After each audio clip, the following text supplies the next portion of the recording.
ahora pues no han tenido resultados. Bueno, creo que el resultado mayor de la estrategia utilizada por el gobierno nacional, que es el diálogo justamente con las agrupaciones, las poblaciones que conforman la CONAIE y no con las cabezas de la CONAIE, creo que el resultado más grande es el hecho de que el paro no sea nacional, sino únicamente provincial, en Imbabura, con focos que se han logrado apagar ya en las provincias cercanas. Ahora, respecto a con quién dialogamos, personalmente estuve liderando las mesas de diálogo junto con el ministro de Inclusión, de Desarrollo Humano ahora, y mantuvimos la reunión en Ibarra. Y luego regresé para reunirme en Antonio Ante con las agrupaciones y la dirigencia indígenas del sector. Sin embargo, estos diálogos no tuvieron mayor acogida.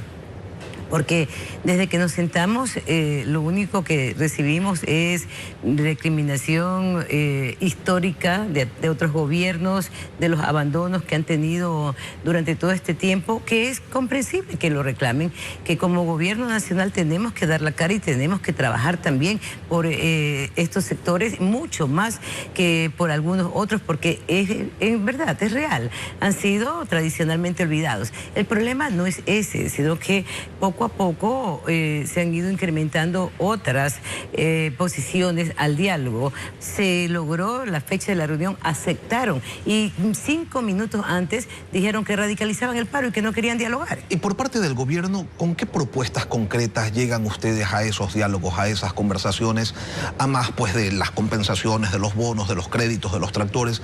¿Con qué más llegan ustedes a esas mesas? Bueno, son dos aspectos. Los incentivos, como usted lo acaba de decir, que son los incentivos inmediatos y focalizados para esa población, que es justamente la contraparte de haber eliminado el subsidio al diésel.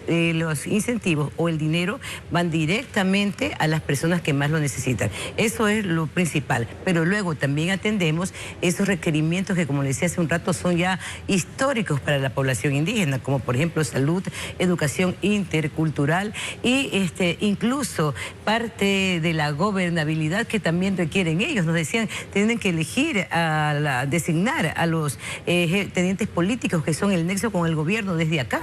Hasta esas cosas se plantearon en el diálogo. Sin embargo, repito, no ha habido la intención. Después de muchas horas de discusiones, simplemente se levantan y nos dicen, el paro se radicaliza. Y con la dirigencia de la CONAIE, pues con la UNORCAD, con los sindicatos, con ellos definitivamente no hay un espacio para dialogar. Bueno, hemos conversado con algunos sectores de estas poblaciones y también con sindicatos. Recuerde que los diálogos empezaron precisamente con los transportistas, con las asociaciones y organizaciones de transportistas. Con ellos superamos con la focalización de los incentivos y luego estalló esto de la población indígena en Imbabura. Ministra, la voy a interrumpir porque debemos dar paso a la cadena del gobierno, la de la Hacienda. Por supuesto. Ya regresamos. Y retomamos el diálogo con Zaida Rovira, ministra de Gobierno, quien nos acompaña esta mañana aquí en los estudios de Ecuavisa, Guayaquil. Ministra, dialogan con las bases, no dialogan con la dirigencia, independientemente de estas conversaciones, en Imbabura no hay resultados y los sectores productivos y la ciudadanía en general se pregunta ¿hasta cuándo no vamos a poder desarrollar nuestras actividades cotidianas con normalidad? ¿Y cuál es la respuesta que les da el gobierno? Bueno, primero indicarles que Cotopaxi y Chimborazo realizamos esa misma estrategia, conversar directamente con los ciudadanos, con las poblaciones indígenas y focalizar los incentivos con ellos, llevarles salud, educación intercultural, lo que estaban requiriendo y los diálogos dieron resultados de forma inmediata. Ya estamos viviendo total tranquilidad. ¿Qué pasa en Imbabura? Que no ha habido ninguna voluntad después de horas y horas de diálogo, la respuesta sigue siendo la misma. Vamos a radicalizar. En consecuencia, pues no podemos seguir exponiendo a la población a los riesgos que esto implica, porque estos manifestantes dicen que son infiltrados, pero luego el propio presidente de la CONAIE está pidiendo la libertad de los supuestos infiltrados. Entonces ahí ya no le entendemos, pero ellos llegan muy violentos, agreden a la ciudadanía, saquean los negocios de los ciudadanos. Cuando dice usted no podemos seguir permitiendo, entonces ¿qué van a hacer? Las carreteras se van a abrir. En este momento tenemos solo la E35, las otras ya están abiertas, pero la la carretera se va a abrir y se va a despejar toda la ciudad de manifestantes agresivos, de manifestantes violentos. O sea, se va a militarizar la provincia de Imbabura. Están ya los militares y los policías en número suficiente para poder enfrentar esto. Ningún ciudadano más de Imbabura va a tener que vivir la violencia que ha vivido a manos de estos manifestantes. ¿El paro se acaba hoy? El paro debe acabarse hoy. Debe acabarse hoy.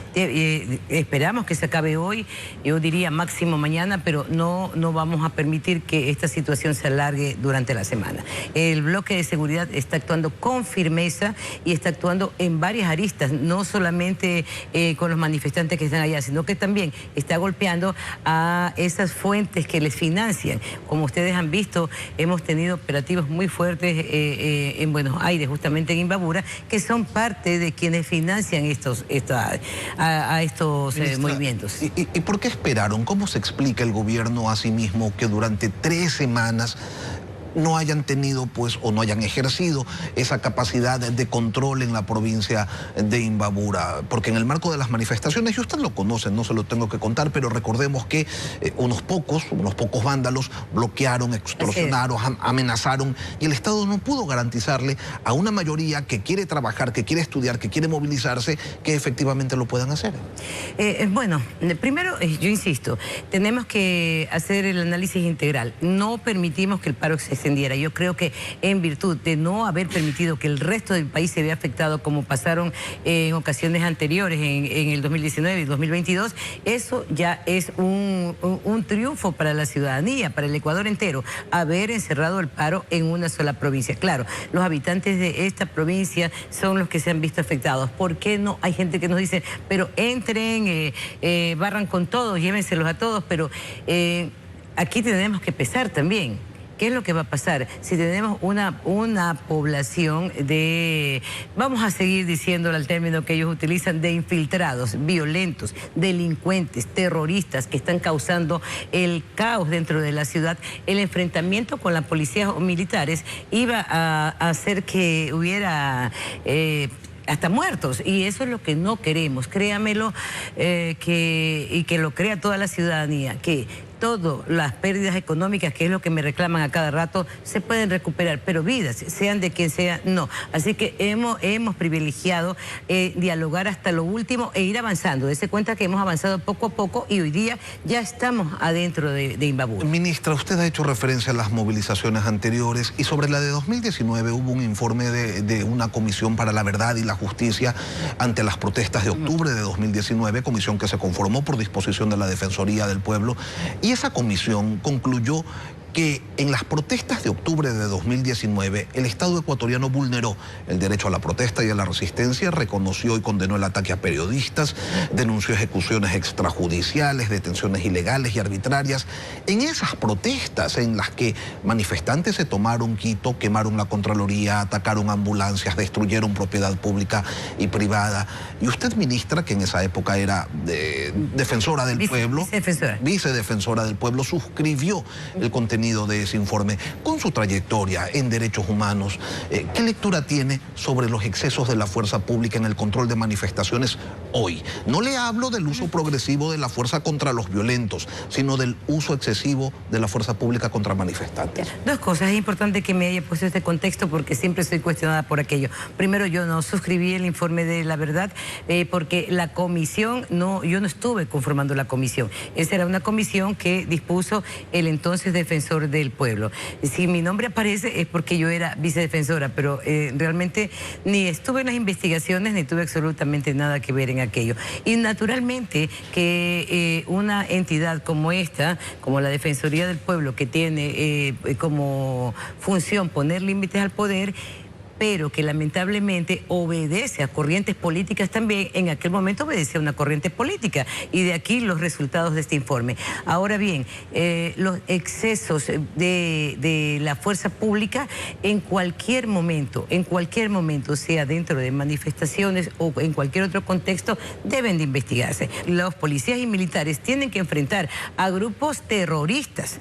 Estamos viendo que no son manifestantes, son grupos terroristas. En consecuencia, tendríamos que observar todo el contexto dentro de un proceso de investigación. Si usted me pregunta ahorita, yo le voy a decir, voy a estar del lado de la policía y de las Fuerzas Armadas todo el tiempo porque se han jugado todo en esto. Usted ahorita me recrimina aquello. Estar del lado de la sociedad, ministra, no debería Lenin, estar del lado de la gente. Ahorita me está recriminando esto, pero hace un ratito me decía, ¿qué pasó? Que no tuvieron la capacidad de entrar antes de hacer esto. Entonces, siempre vamos a estar en el lado de los cuestionamientos, siempre. Ministra, desde el inicio de mi pregunta le dije, hay que diferenciar entre el uso progresivo de la fuerza contra los violentos y el uso excesivo de la fuerza contra manifestantes. Son dos instancias totalmente distintas. Lenin, yo no le digo no se las deben mezclar. Puede darse porque están en un momento de enfrentamiento.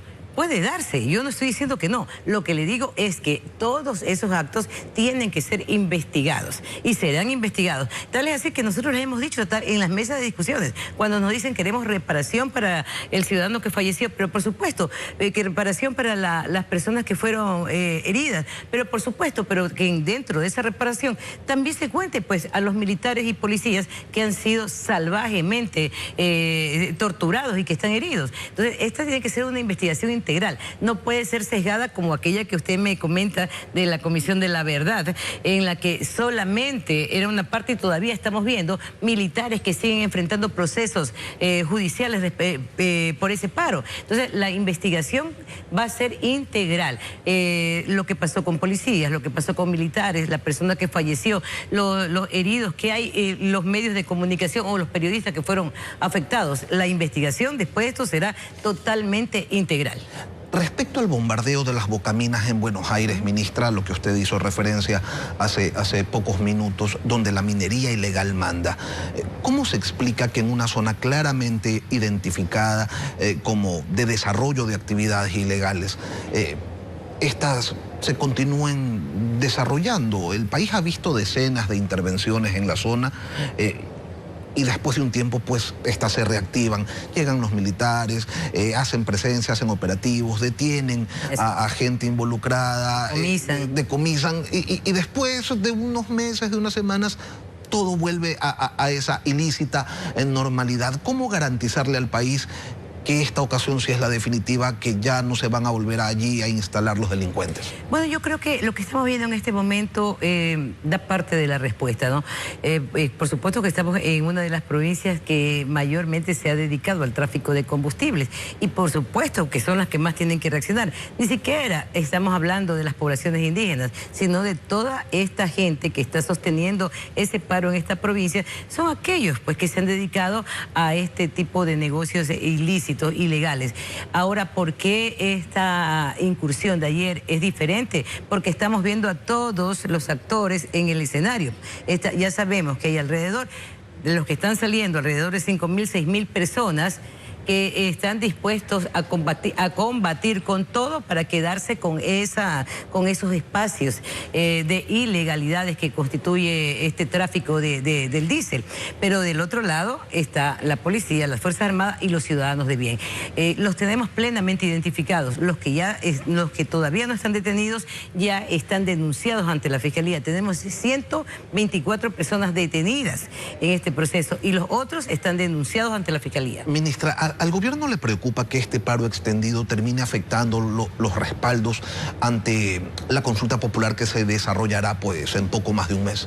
No, de ninguna manera. Primero que no creemos, como ministra de Gobierno, no creo que este paro focalizado, este paro provincial, afecte la opinión del resto del Ecuador. ¿Qué dicen los números del gobierno?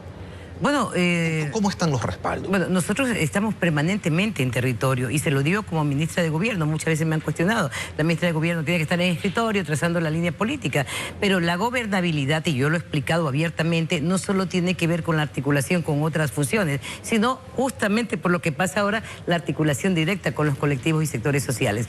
Estoy absolutamente todos los días acercando los servicios a la ciudadanía y eso habla de la aceptación que tiene la gente con el gobierno. Y creo que hay otra cosa importante, Lenin, que la gente también ve la valentía y que tiene el presidente Daniel Noboa y que no está pensando ni en réditos políticos, ni en réditos personales, ni en réditos para ADN. Tomó una decisión firme y valiente que no pudieron tomar otros gobiernos por temor al costo político. A Daniel Noboa no le importó el costo político, sino el bienestar de la ciudadanía. Eso lo valoran los ciudadanos, nos lo hacen saber cada día y creo que estamos en condiciones óptimas para este proceso. Y le queremos agradecer a Zaida Rovira, ministra de Gobierno, por acompañarnos esta mañana, ministra, aquí en Contacto Directo. Muchísimas gracias, Lenny, y gracias a toda la ciudadanía.